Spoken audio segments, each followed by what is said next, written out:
বিষ্ণু বহুত দিকে সমাধি রাজ্যের অধীশ্বর।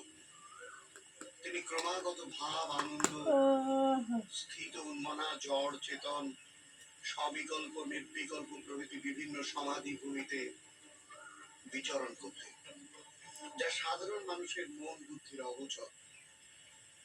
ঠাকুর লোক শিক্ষার জন্য ওইসব সমাধি ভূমি থেকে নেমে আসতেন ও সপ্তগুণী লোকেদের সঙ্গে বিলাস করতেন।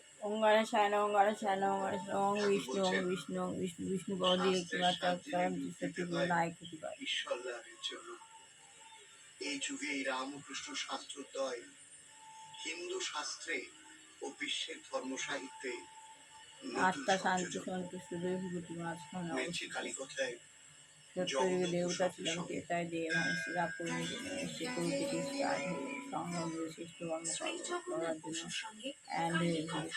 জন্য বাদ হয়ে মাংসী ঊর্ধ্বমূল অর্ধ শাখা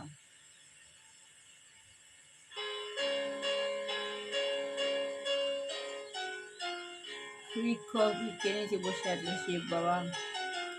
বাবার প্রচন্ড দুটি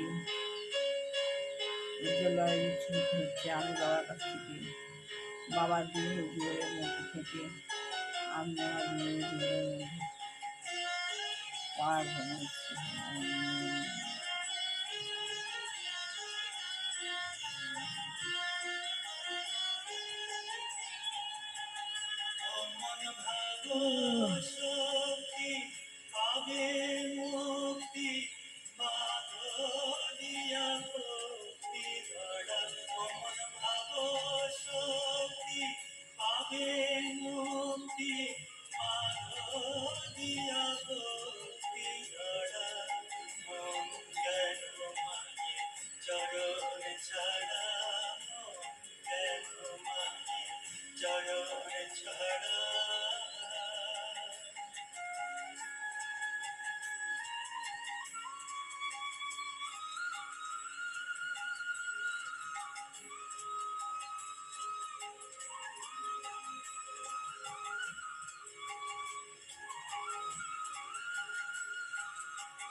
বাঁধে মাংসের উপরে উঠে বাবার দুধের মধ্যে থেকে আমার দুধের মধ্যে দিয়ে আমি পা ভরে নিলাম।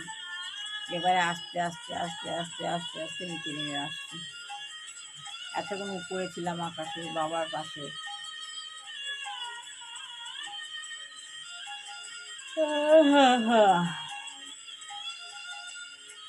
ওম নমঃ শিবায়, ওম নমঃ শিবায়, ওম নমঃ শিবায়।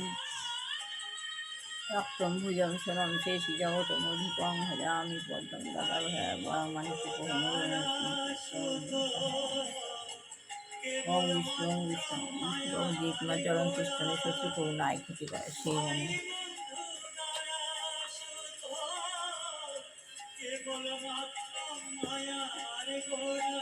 শ্রী গুরু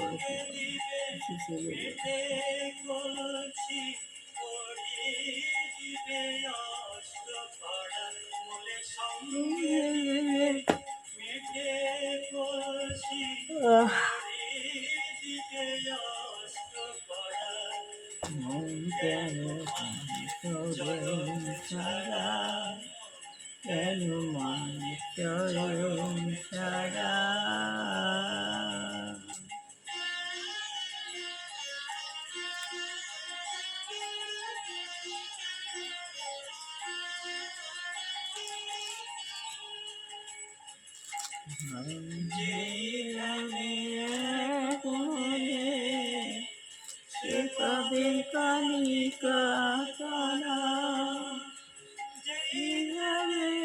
এক বলে কবে কালিকা তারা অন্যরূপে মা প্রসাদে বাজছে বেড়া ও মার সাথে মা অন্যরূপে মা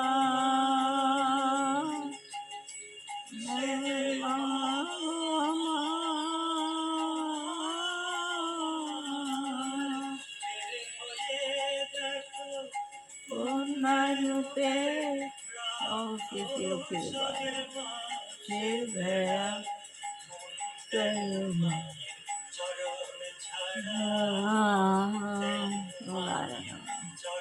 ইশারা